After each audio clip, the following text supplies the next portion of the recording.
নমস্কার বন্ধুরা, বাঙালির হেসেলে আপনাদের স্বাগত। চলে এলাম নতুন এক ভিডিও নিয়ে।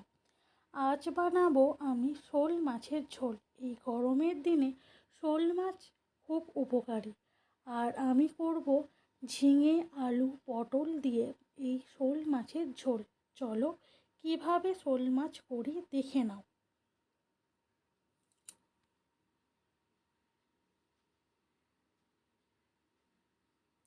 এবার প্রথমে উনুনে কড়া বসিয়ে নিলাম। এরপর পরিমাণ মতন সর্ষের তেল ঢেলে দিলাম। শোল মাছগুলোতে নুন, হলুদ ভালো করে মাখিয়ে নিলাম। শোল মাছ পরিষ্কার করতে হয় ভালো করে, কারণ কেমন একটা হরহরে ভাব থাকে, না ভালোভাবে ধুলে ঠিক হয় না। এবার তেলটা গরম হবার পর শোল মাছগুলো ভেজে নেব।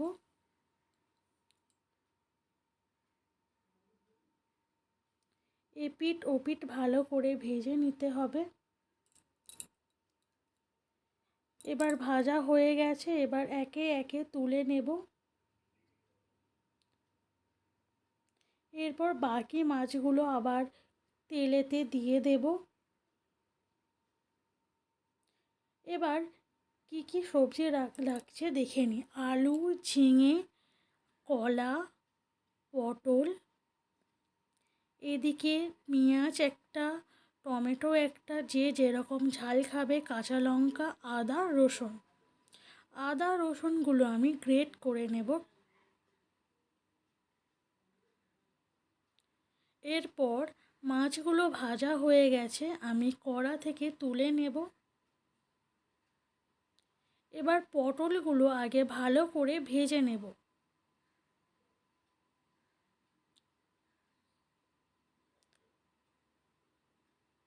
ভাজা হয়ে গেছে, এবার আমি সাবধানে তুলে নেব।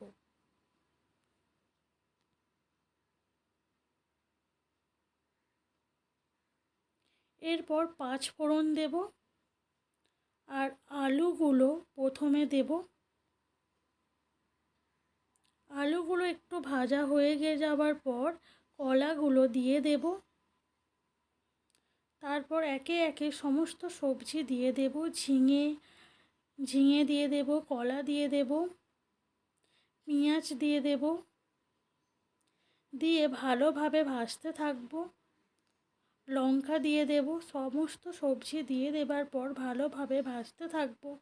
দেখো, সবজি দিয়ে প্রচুর পরিমাণে জল বেরোচ্ছে। এরপর টমেটো দিয়ে দেব। টমেটোটা একটু লাস্টে দিয়ে দেব। একটু সবজি ভাজা ভাজা হয়ে গেছে একটু, এবার আদা রসুন দিয়ে দেব। পরিমাণ মতো নুন দেব। একটু ভাজা হয়ে যাওয়ার পর সমস্ত মশলা দিয়ে দেব। আমি হলুদ দিলাম 1 চা চামচ, জিরে দিলাম 1/2 চা চামচ, ধনে দিলাম 1/2 চা চামচ, মরিচ গুঁড়ো দিলাম 1 চামচ, দিয়ে ভালোভাবে নাড়তে থাকবো। এরপর সামান্য জল দিয়ে একটু নাড়তে থাকবো, কারণ মশলাগুলো খুব কড়াতে বসে যাচ্ছে, সেই জন্য সামান্য পরিমাণ জল দিয়ে দেব। দিয়ে ভালোভাবে নাড়তে থাকবো।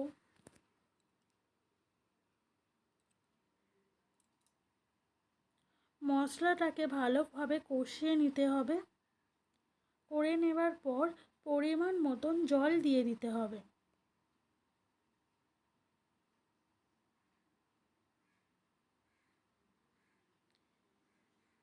এবার চাপা দিয়ে দিতে হবে। ফুটে উঠলে মাছ আর পটল দিয়ে দেব।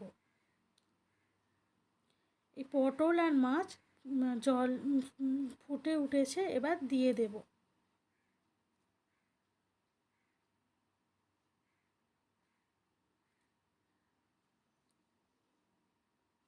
কেমন এবার দিয়ে দেব। সুন্দর একটা গন্ধ বেরোচ্ছে ঝোল দিয়ে। এবার খুন্তি দিয়ে ভালোভাবে নেড়ে নেব। নিয়ে মাছ আর পটল 2 মিনিট 2 থেকে 3 মিনিট ভালোভাবে ফুটিয়ে নেব চাপা দিয়ে। এবার দেখে নেব যে ভালোভাবে হয়ে গেছে কিনা, আলু সিদ্ধ হয়েছে কিনা ভালোভাবে দেখে নেব। গরমের দিনে এই রকম ঝোল শরীর, মন এবং পেট সবই ভালো থাকে। গরমের দিনে এই রকম ঝোল খেলে শরীর খুব উপকৃত হয়। আমার এই রেসিপিটা কেমন লাগলো অবশ্যই আমাকে কমেন্টে জানাবে। আর ভালো লেগে থাকলে প্লিজ একটা লাইক দিয়ে দেবেন। আর চাইলে বন্ধু বান্ধব আত্মীয় স্বজনের কাছে শেয়ারও করতে পারেন। আর চাইলে এই নতুন নতুন বন্ধু হয়ে থাকলে চ্যানেলটাকে সাবস্ক্রাইব করে পাশে থাকার জন্য